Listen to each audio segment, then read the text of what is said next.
preguntarle, ¿dónde está Dios? En mi corazón. Amén, esa es una buena respuesta. Está aquí ¿dónde? En este lugar. Dios es omnipresente, pero la pregunta es, ¿dónde está Dios? ¿Dónde está Dios cuando a veces vemos alguna injusticia? ¿Dónde está Dios cuando a veces vemos que le oramos y no llega la respuesta? ¿Dónde está Dios cuando seguimos teniendo problemas en nuestro matrimonio y hacemos esa pregunta, ¿dónde está Dios? ¿Dónde está Dios cuando llevamos cosas difíciles en nuestras vidas? No tenemos economía, la situación con el esposo y con la esposa son difíciles, queremos salir de algunos problemas y nos preguntamos, diga conmigo, ¿Dónde está Dios? ¿dónde está Dios? Amén. Pero para poder responder la pregunta, ¿dónde está Dios en todas y en una de esas situaciones y en otras situaciones mucho más difíciles que últimamente he estado escuchando? Y yo me preguntaba precisamente, ¿dónde está Dios? Y ciertas personas que leo hacen esa pregunta, ¿dónde está Dios? Pero para poder responder ¿dónde está Dios?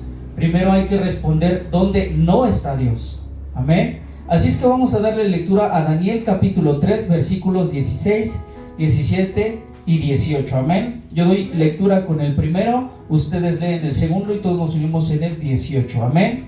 Dice así. ¿Están todos ahí? A ver, ustedes den lectura al primero.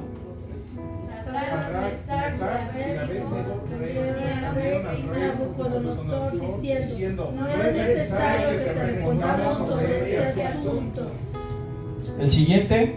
He aquí nuestro Dios a quien servimos puede librarnos del horno de fuego ardiendo, y de su mano, oh rey, nos librará.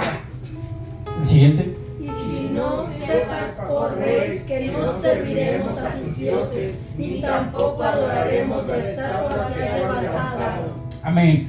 Entonces, ¿cuáles son los nombres de estos jóvenes? Sadrach, Mesach y Abednego, que son. ¿Y quiénes eran los otros dos? Daniel y sus cuates.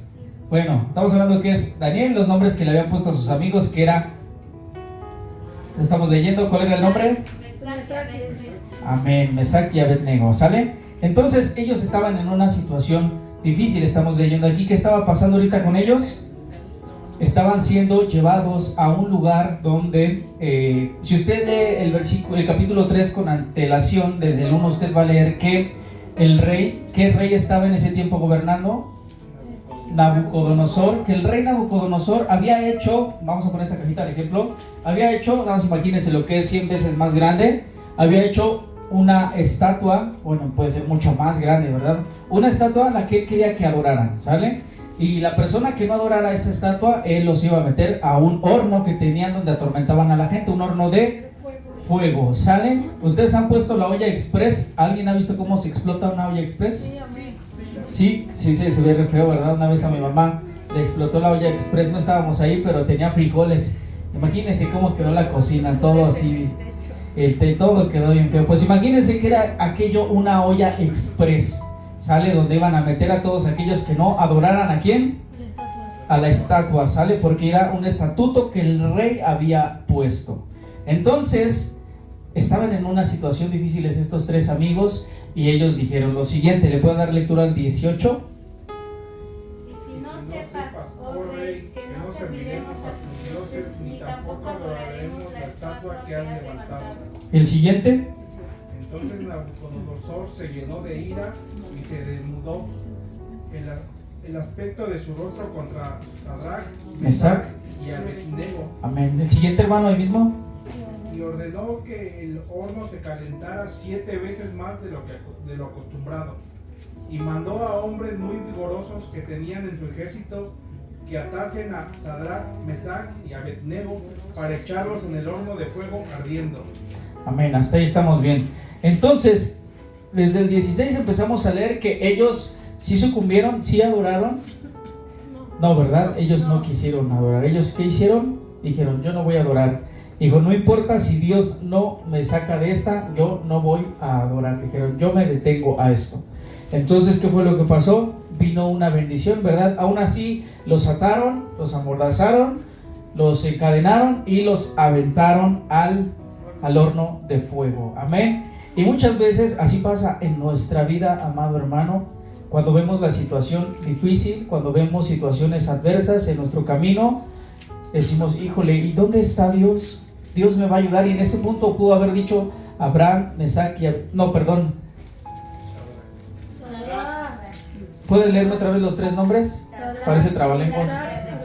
Sadrach, Mesac y Abednego. ¿Sale? Ellos tres, los tres mosqueteros de aquí de este capítulo. Ellos tres pudieron haber dicho, ¿dónde está Dios? Y cuando usted y yo tenemos un problema difícil, decimos, ¿dónde está Dios? ¿Ustedes no lo han dicho, amados hermanos? Decir, no, pastor, yo la verdad no, nunca he dicho. Pues le felicito si nunca lo ha dicho. Qué bueno, y que nunca lo diga. Pero los que sí hemos dicho a veces, ¿dónde está Dios? Cuando mi hijo se enferma y veo que está muy malo y no lo puedo, por más que le oro y lo lleno todo de aceite para que el Señor lo unja, no se cura.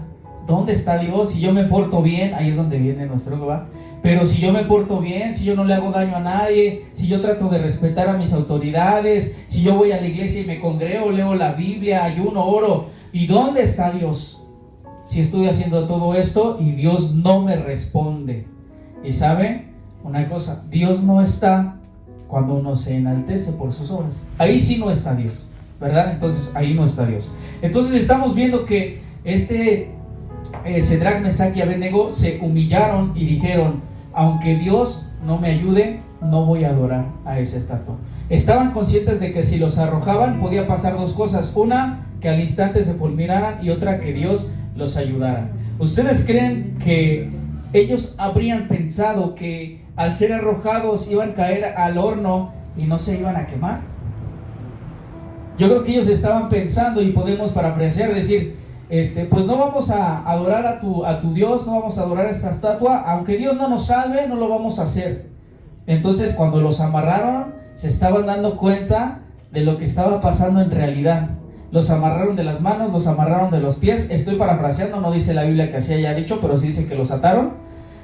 Y entonces ya cuando abrieron el horno, ellos estaban a punto de poder decir, no, ¿sabes qué? Sí voy a adorar, porque ya estaban viendo, como diría el mexicano, la de Adebis, cuando en ese punto estaba ya de ser arrojados, y dijeron, no, sí, pero se mantuvieron firmes, no vamos a adorar.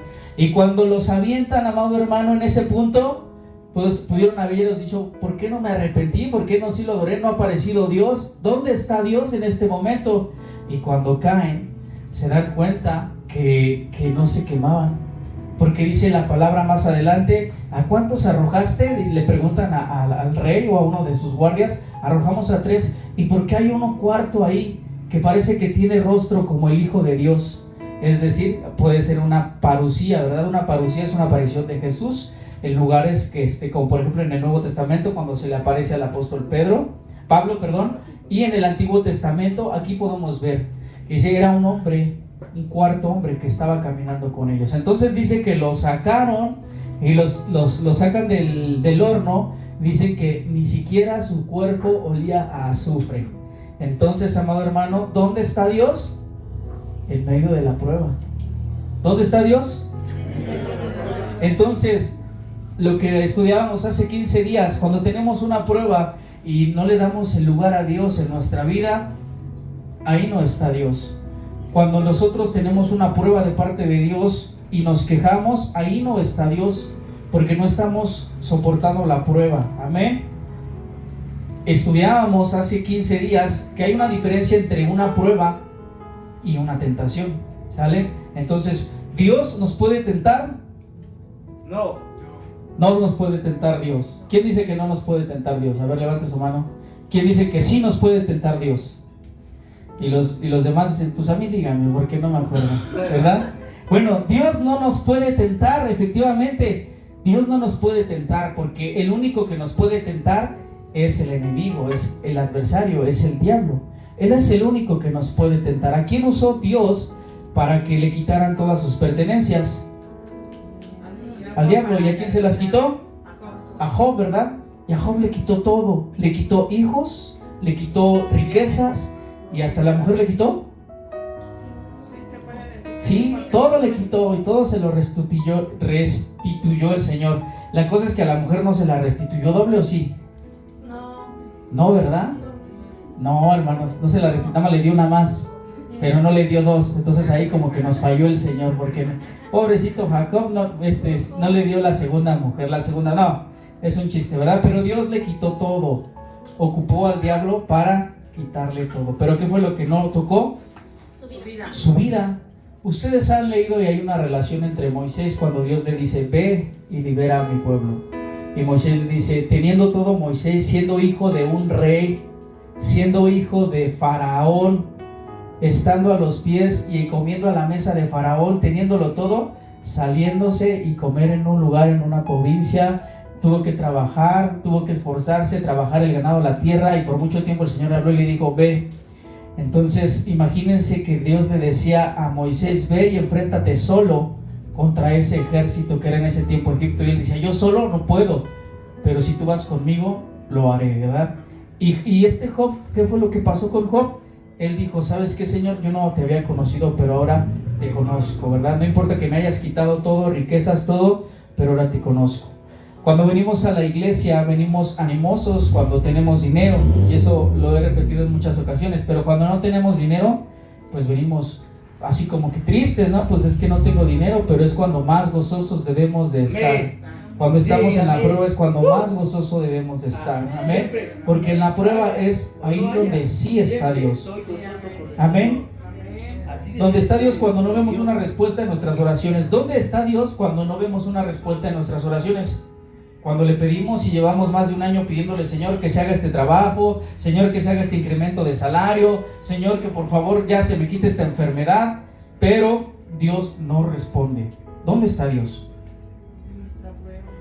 Hay un testimonio, hay un tema que yo les había predicado hace tiempo que se llama el gran silencio de Dios, que parece que Dios está callado, que parece que Dios no nos habla, que por más que oremos y le clamemos, no pasa nada en nuestra vida. Y ahí es donde decimos, ¿dónde está Dios? ¿Dónde está Dios, verdad? Pero sabe, Dios está obrando detrás de cada oración. Dios está obrando detrás de cada que usted dobla sus rodillas, detrás de que usted lee la Biblia, Dios está obrando en eso, amén.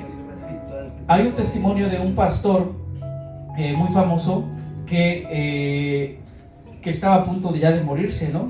Y en un concierto se levantaron y oraron por él y le dijeron, ya estás sano y el Señor te va a sacar de esta y te declaro sano y vas a salir.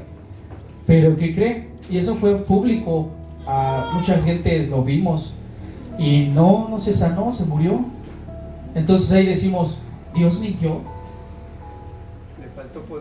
le faltó poder, hubieran orado más, hubieran aventado un ayuno como el de Daniel de 40 días, pero así en seco, sin comida y sin agua. ¿Qué fue lo que habrá pasado? ¿Verdad? Pero ¿sabe qué? Dios se glorió porque se lo llevó al final. Él se lo llevó y Él se lo quiso llevar. A lo mejor sí lo sanó al final, no sabemos si se lo llevó sano, pero cuando lo sanó el Señor dijo, yo me lo llevo. Entonces no podemos declarar una palabra cuando Dios no nos ha dicho nada. Amén. El testimonio del pastor, el pastor murió pero se fue con Dios. Amén. ¿Dónde está Dios cuando vemos injusticia en nuestras vidas? ¿Cuántos hemos pasado injusticias en nuestras vidas? Muchas veces hemos pasado injusticia, ¿verdad? Cuando pensamos que las cosas van a ser de cierto modo y salen totalmente diferentes. ¿Dónde está Dios en ese lugar? Yo le pregunto a usted. Entonces vamos a lo siguiente. Para responder la pregunta ¿dónde está Dios? Primero debemos respondernos ¿dónde qué? ¿Dónde no está? ¿Sale? Primero vamos a ver dónde no está para así determinar dónde sí está Dios. Y vamos a Hebreos 6, 13 y del 13 al 18 le damos lectura. Amén. Hebreos 6 del 13 al 18 para poder ver dónde no está Dios.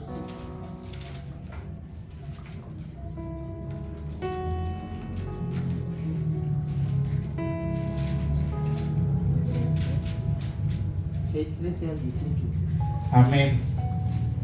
Quien lo tenga le puede dar lectura. Hebreos 6 del 13 al 18. Porque cuando Dios hizo la promesa a Abraham, no pudiendo jurar por otro mayor, juró por sí mismo, diciendo: de cierto te bendeciré con abundancia y te multiplicaré grandemente.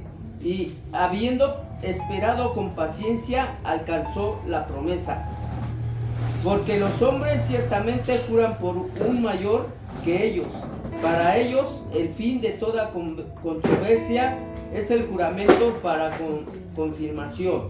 Por lo cual, queriendo Dios mostrar más abundantemente a los herederos de la promesa y la inmutabilidad de su consejo, interpuso juramento, para que por dos cosas inmutables, en las cuales es imposible que Dios mienta, tengamos un fortísimo consuelo los que hemos acudido para asirnos de la esperanza puesta delante de nosotros, la cual tenemos como segura y firme ancla del alma, y que penetra hasta adentro del velo, donde Jesús entró por nosotros como precursor, hecho sumo sacerdote para siempre, según el orden de Melquisedec. El 18, ¿lo puede repetir, hermano? Para que por dos cosas inmutables, en las cuales es imposible que Dios mienta, tengamos un fortísimo consuelo los que hemos acudido para asirnos de la esperanza puesta delante de nosotros. Amén. Entonces, en ese entendido, ¿qué Dios no puede hacer? Mentir. Dios no puede mentir. Entonces, ¿Dios dónde no está? La mentira. Dios no está en la mentira. Amén. Número 1, Dios no está en la mentira. ¿Por qué? Porque Dios no puede mentir. Amén. El Señor no puede cambiar sus estatutos, no puede cambiar el Salmo 23:1 que dice: el Señor es mi pastor y ¿qué? Nada me faltará. Y nada me faltará. Y muchos lo hemos tomado esa traducción, Jehová es mi pastor y nada me faltará, en el sentido de decir: no me va a faltar el trabajo, no me va a faltar la comida, no me va a faltar el gasto, no me va a faltar Pero sabe, el sentido correcto de este versículo, Jehová es mi pastor y nada me faltará, a través de los siglos, como han tenido diferentes traducciones la escritura, la traducción interlineal, había un dicho entre el pueblo judío en ese tiempo cuando lo escribió el rey David, que dijo: el Señor es mi pastor, y la siguiente parte dice: por tanto no faltará. Quiere decir que para el rey David Dios era todo, y si tenía a Dios no le iba a faltar nada más.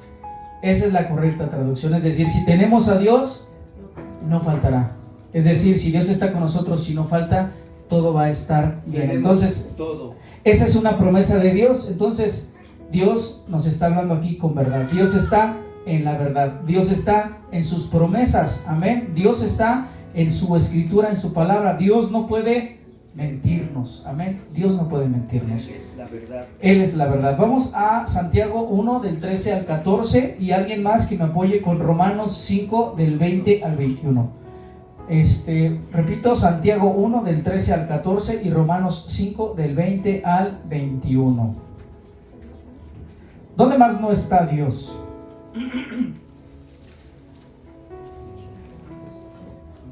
Romanos 5 del 20 al 21 y Santiago 1 del 13 al 14.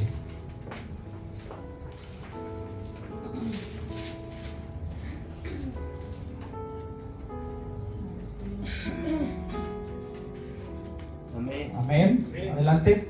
Cuando alguno es tentado, no diga que es tentado de parte de Dios, porque Dios no puede ser tentado por el mal, ni él tienta a nadie, sino que cada uno es tentado cuando de su propia concupiscencia es atraído y seducido.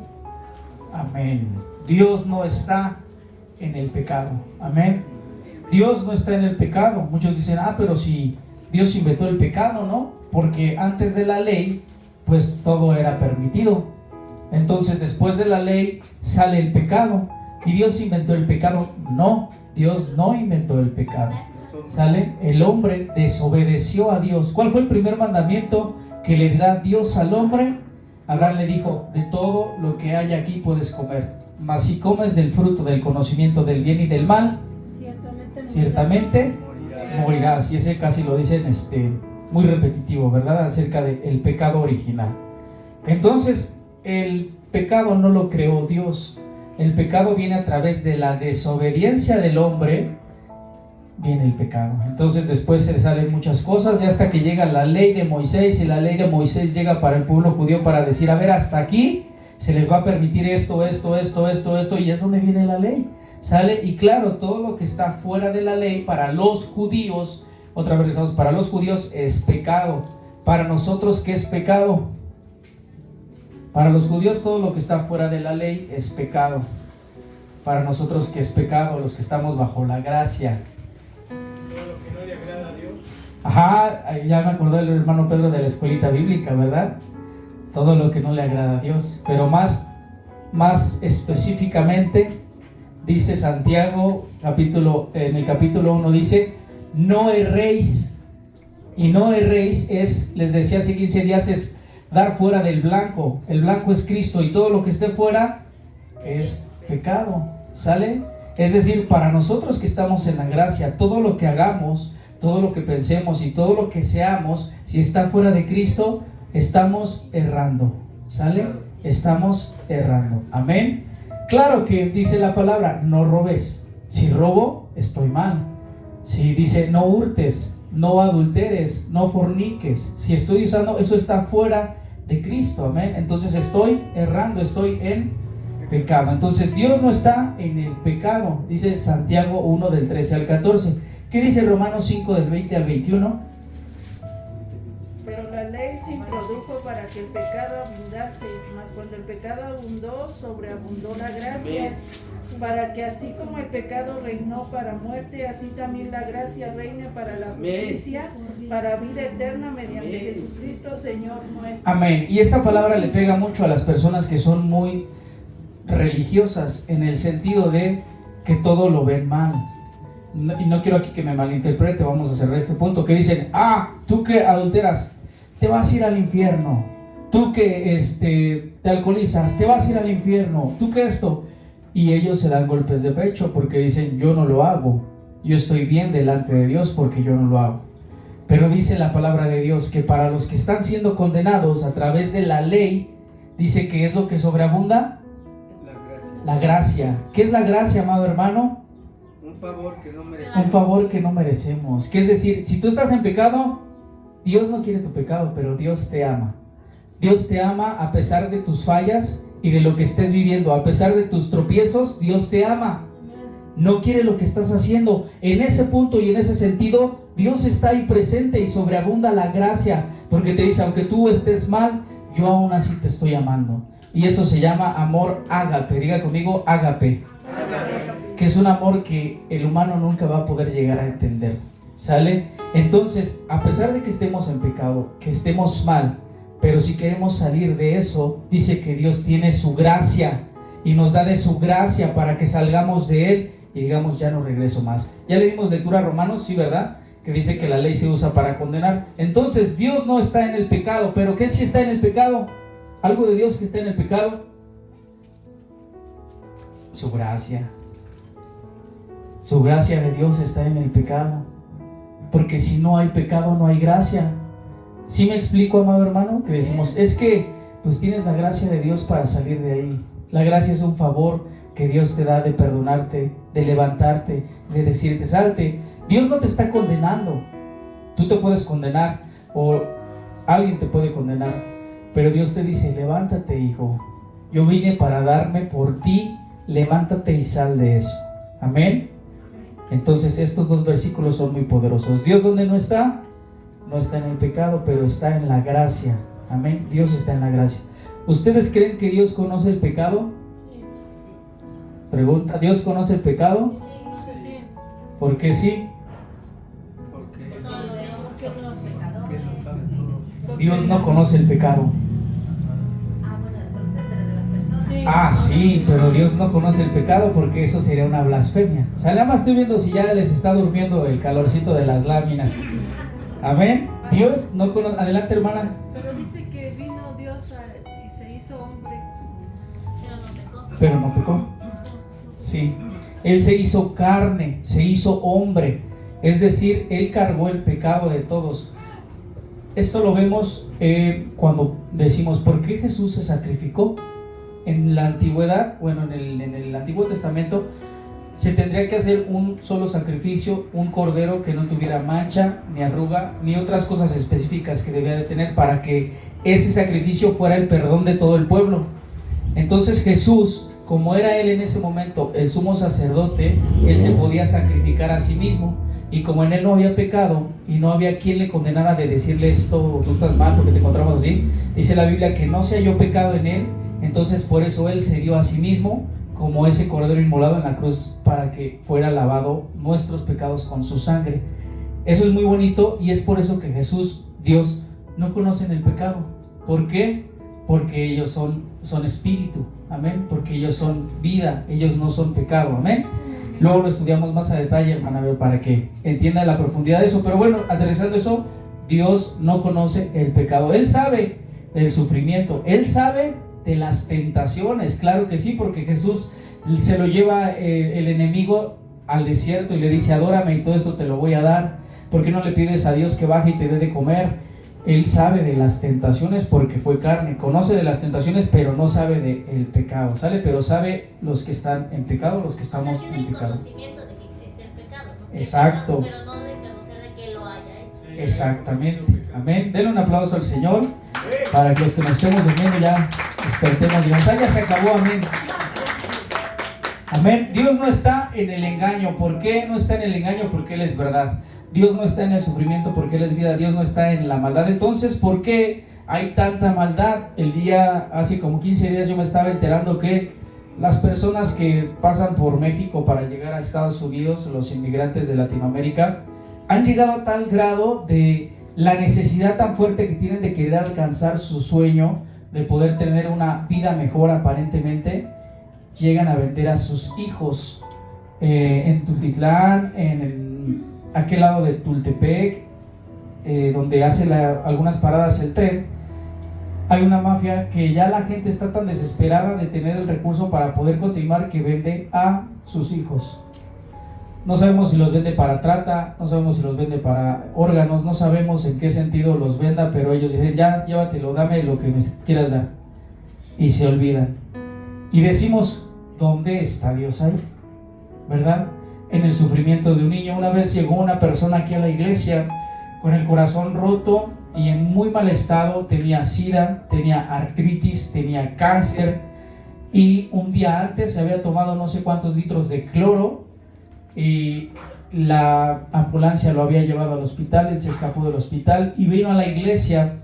Le predicamos, platicamos con él, pero él dijo, a mí ya me han predicado mucho, ya me han hablado de Dios mucho. Dice, yo no creo ni en Dios, y decía, yo no creo en esto, en aquello, yo solamente quiero llegar porque me quiero morir en mi ciudad. Él era creo que de Reynosa, y decía, yo ya quiero irme para allá, pero era un aspecto de una persona que él pues se preguntaba, ¿dónde está Dios? Y podemos preguntarnos en ese sentido difícil, que hasta un nudo en la garganta cuando me lo contaba se me hacía. Yo pude haber dicho, bueno, ¿y dónde está Dios? Y casos así tan similares como el de esta persona, de niños que venden, que a lo mejor los ocupan para un tema de trata y crecen los niños. Perdón, me faltó decirles algo. Me contaba su historia esta persona y me dice, es que cuando yo era niño, mi papá se murió y mi mamá era prostituta, y yo trabajaba en el burdel donde ella trabajaba, pero ahí me violaban y me rentaba mi mamá también. Y una historia desgarradora que te preguntas, ¿dónde está Dios? Y sabes, aterrizando este punto, Dios está en la voluntad de las personas. Dios está en tu voluntad cuando tú quieres hacer algo bien, obrar en algo bien y no obrar en algo mal. Cuando tú quieres obrar en algo mal, en hacerle daño a alguien, ahí no está Dios. Y esa es la voluntad de la gente. La gente tiene voluntad de pararse y hacer lo que quiera. La gente tiene voluntad, lo hemos visto en la tele y no nos vamos a Estados Unidos, incluso en México, donde se ha dado casos de que los mismos compañeros de las escuelas de los niños matan a los mismos niños, a las mismas personas. ¿Por qué? Dices, ¿dónde está Dios? Dios está presente, pero Dios no está en nuestra voluntad, porque si Dios estuviera como un robot sobre nosotros, diciendo esto sí, esto no, no tendríamos voluntad. Usted tiene la voluntad de pararse y salirse si escucha algo que no le agrada. ¿Por qué? Porque tiene su voluntad. Y decimos, Dios, pero ¿dónde estás? Si aquí estás, ¿por qué permites que se vaya esa persona? Porque ¿qué hay en el corazón de las personas que Dios no se puede meter? Es la voluntad. Usted tiene la voluntad de hacer el bien y de hacer el mal. Y la palabra de Dios mismo dice, En la mesa pongo lo que te conviene y lo que no te conviene. Tú escoge qué es lo que quieres. Pero ¿qué va a pasar con aquellos niños, aquellas personas que sufren y pasa eso? Ellos van a tener su propia paga, dice la Biblia. Ellos van a tener su propia paga. No te preocupes por lo que hacen o por lo que no hacen. Ellos van a tener su consecuencia de su pecado y nadie es libre de salirse de, nadie es libre de jugar con Dios y mucho menos con los hijos de Dios. Amén. Entonces, ¿dónde está Dios? En nuestra voluntad. ¿Sale? De hacer las cosas bien o de hacer las cosas mal. Regresando al punto de Cedrac, Mesac y Abednego, dice, ellos confiaron en Dios, salieron de ahí sin olor a azufre. Vamos a darle versículo ahí mismo a Daniel 30. Ahí donde estamos en Daniel 3, versículo 30. Para ver qué dice.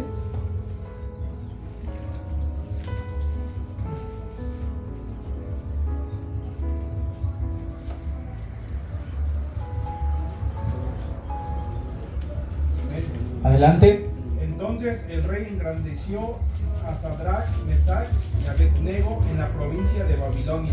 Amén. Los que engrandeció. Entonces, amado hermano, vamos a ir cerrando estos puntos. Cuando nosotros estamos en pruebas, en tentaciones, cuando nos encontramos al filo de la tentación y decidimos si adorar a nuestra tentación, sucumbir en el placer del pecado o resistirnos y apartarnos de esa línea, déjeme decirle que así como Cedrac, Mesac y Abednego, dice que Dios los engrandeció. ¿Y dónde los engrandeció? Dice, en Babilonia. ¿Usted sabe qué significa Babilonia? Babilonia significa confusión y desorden. En general, Babilonia significa confusión y desorden. Imagínense, hermanos, nuestra mente carnal, cómo podría comprender Dios si yo estoy en un lugar de prueba, en un lugar donde hay tentaciones, en un lugar de desorden, pero elijo yo hacer el bien, yo elijo en mi voluntad porque tú estás presente, portarme bien y adorarte. Dice la palabra que aunque estés en esos lugares, Dios te va a enaltecer. Aunque estés en un lugar de peligro, aunque estés en un lugar de tentación, aunque estés en un lugar, en una prueba, en una situación difícil, dice que Dios te va a enaltecer si le obedeces, ¿verdad? Si haces y cumples su voluntad. ¿Y dónde encontramos la voluntad de Dios? Amén. ¿Cuántos mandamientos hay? Pero para los que tenemos la gracia solamente hay 2. ¿Cuál es el primero? Amarás al Señor tu Dios con toda tu mente, con todo tu corazón, con todas tus fuerzas, con toda tu alma, y a tu prójimo como a ti mismo. ¿Y el segundo? Y el segundo es amarás a tu prójimo como a ti. Entonces el segundo se convierte en el. ¿Qué tenemos que hacer, amado hermano? Amar al prójimo. No, A Dios. Primero. amarme a mí mismo primero. Si no tengo la capacidad de amarme a mí mismo, no voy a poder ni amar a Dios, no voy a poder ni amar a mi esposa, no voy a poder ni amar a mis hijos, porque no tengo la capacidad de amarme a mí. Y si no tengo la capacidad de amarme a mí, estoy perdido. Si tengo la capacidad de amarme a mí, ¿voy a hacer algo que me daña? No, ¿verdad? Si tengo la capacidad de amarme a mí, todos los días me voy a despertar, voy a honrar a mi esposa, a mi esposo. Le voy a decir, te amo, porque aquí me puso Dios contigo, me puso en este lugar, estoy contigo, te respeto, te amo. ¿Por qué? Porque somos uno solo, entonces tengo que amarte, me tengo que amar a mí. Entonces, ¿cuál es el primer mandamiento en este entendido? Tengo que amarme a mí primero, tengo que amarme a mí. Y no estamos hablando acerca de darme unos besitos y verme en el espejo que estoy bien guapo y mira todo lo que mi esposa tiene, no, ¿verdad? Es amarme en el espíritu, en el alma, todo lo que hemos sufrido, todo lo que hemos pasado, las situaciones difíciles, pero aquí estamos, es amarnos a nosotros mismos, amén. Cuando Moisés, amado hermano, ponga mucha atención en esto, ya para ir cerrando, ¿quién iba a decir que el Señor Dios tan sabio le dijo a Moisés, por aquí pasa, por aquí pasa? ¿Ustedes saben, han visto algún documental cómo están las profundidades del mar? En las profundidades del mar no hay caminos, no hay así, mira, aquí está la avenida, todo derecho y a la izquierda y ya sales. No hay caminos, en la profundidad del mar es así. De hecho, hay un estudio que dice, la montaña más alta, ¿cuál creen que es? No es ni el Everest. La montaña más alta está en lo profundo del mar. La montaña más alta del mundo, según estudios, está en lo profundo. Entonces, a lo que quiero llevarlo es, cuando Dios les dice, pasen por aquí, Dios tenía un plan. Dios sabía que su pueblo iba a ser preso, que sabía que iba a ser cautivo. Entonces, cuando le dice, golpea 3 cuartitos más a la derecha, aquí un poquito más para adelante, casi, ahí ya, golpea el mar. ¿Por qué? Porque ahí estaba el camino.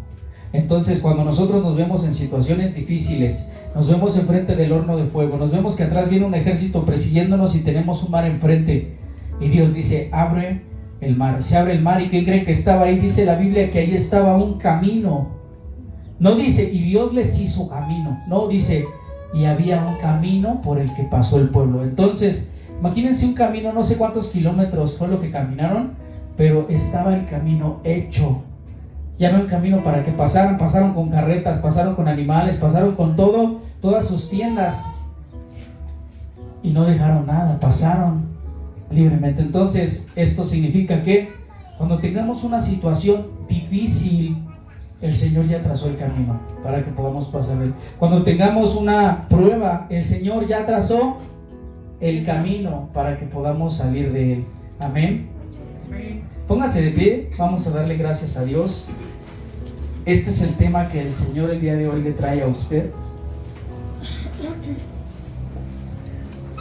Amén. Y vamos a dar lectura ya por último al Salmo 143, versículo 10, para que podamos aprender a someter nuestra voluntad a Dios. ¿Sale? ¿Qué es la voluntad, amado hermano? ¿Cuál es la voluntad? ¿Qué es la voluntad de nosotros? Nuestro libre albedrío es el poder elegir algo, ¿sale? Que nos convenga o que no nos convenga, ¿sale? Es poder elegir, me voy a portar bien, me voy a portar mal, voy a hacer esto bueno, voy a hacer esto malo. Esa es la voluntad de Dios, ¿sale? También adelante. hacer la voluntad, la decisión que tome uno, sea buena o sea mala. Sí, es eso. Esa es la voluntad, es el poder que tenemos como persona de una decisión. De decir, por ejemplo, decido alejarme de este pecado, decido hacer el bien en este sentido, decido hoy no hacer esto, decido hoy. Esa es la voluntad. Dios, amado hermano, se encuentra presente en su voluntad. Si usted dice, es que mi matrimonio, es que tengo una situación difícil, no tengo trabajo o estoy pasando situaciones difíciles, Dios te da la voluntad. Todos y cada uno de los que estamos aquí sabemos qué debemos dejar atrás. Difícilmente no sabemos, porque nos conocemos, sabemos qué debemos dejar atrás. A lo mejor la mentira, a lo mejor algún vicio, a lo mejor la forma en la que tratamos a nuestra familia. No sé, todos sabemos. Y no digo que yo sea santo y que ahorita les esté diciendo que no, yo al contrario, creo que el que tiene las barbas más largas puede que hasta sea yo.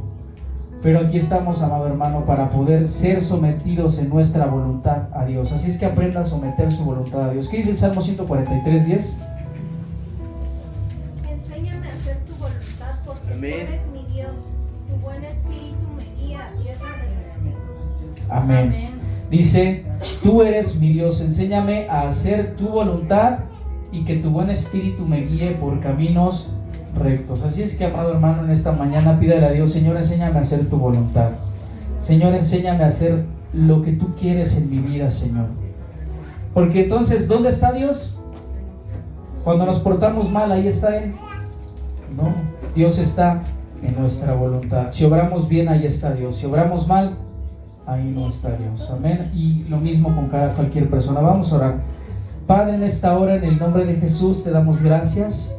Y te pedimos, Señor, en tu poderoso nombre, Señor, como hemos aprendido y hemos estudiado a través de tu palabra y de tus escrituras, Señor. Y diga conmigo, Señor, someto mi voluntad ante ti. Ya no quiero tomar malas decisiones. Quiero que tú obres en mi vida, que te sientes en el trono de mi corazón y que gobiernes en él. Pon obstáculos, pon cadenas, pon barreras que hagan que yo pueda tomar una mala decisión. No quiero tomar malas decisiones. Estorba mi pecado. Estorba mis malas decisiones. En el nombre de Jesús. Ahora déjeme llorar por usted, Padre. Aquí tenemos esta congregación, Señor, estos hijos tuyos que tú has puesto en este lugar. Y en el nombre de Jesús, Señor, nosotros pedimos y oramos por ellos, Señor. Que tu voluntad sea sobre sus vidas, Padre, en el nombre de Jesús. Que tu voluntad se refleje en ellos, Señor. Que ellos aprendan a ser humildes y mansos de corazón, Señor, en cada situación difícil, Padre. Que tu rostro se vea reflejado sobre sus vidas, Señor. Que tu espíritu nutra sus corazones, su voluntad, Padre. Que lo refuerce en todo momento, en toda situación difícil, en todo pecado que les impida caer, Señor. Que tu Espíritu Santo los esté tomando de su mano, Señor, y que los aliente a hacer el bien, Padre. En todo momento, Padre, cuando estén en casa, en el trabajo, donde quiera que se encuentren, incluso cuando nadie los pueda ver, Señor, que ellos tengan la voluntad de portarse, Señor, correctamente como un hijo tuyo, Señor. Padre, crea en ellos ese espíritu, Señor, de voluntad correcta, Señor, en el orden, Señor, correcto, Padre. Que sus decisiones, Padre, sean tomadas, Señor, de acuerdo a tu palabra, Señor, y no dejes que mengüen en su fe, Padre, a pesar de las pruebas y de las situaciones difíciles que cada uno de ellos esté pasando. Te pido en el nombre poderoso de Jesús que no permitas que caiga su pie al resbaladero, Señor. Que tu rostro resplandezca sobre sus vidas y que la preciosa sangre de Cristo los cubra, los guarde, los proteja, Señor, en el nombre de Jesús. Amén. Amén, hermano. Denle un fuerte aplauso al Señor. Amén. Hemos terminado. Tome su lugar, tome su asiento. Y me gustaría ya nada más para cerrar con este bonito mensaje, darle lectura a este versículo que es el versículo para descansar. Amén.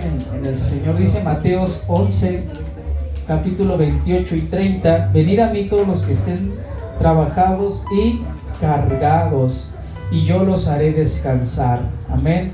Venid a mí, diga conmigo, venid a mí, todos los que estéis trabajados y cargados, y yo os haré descansar.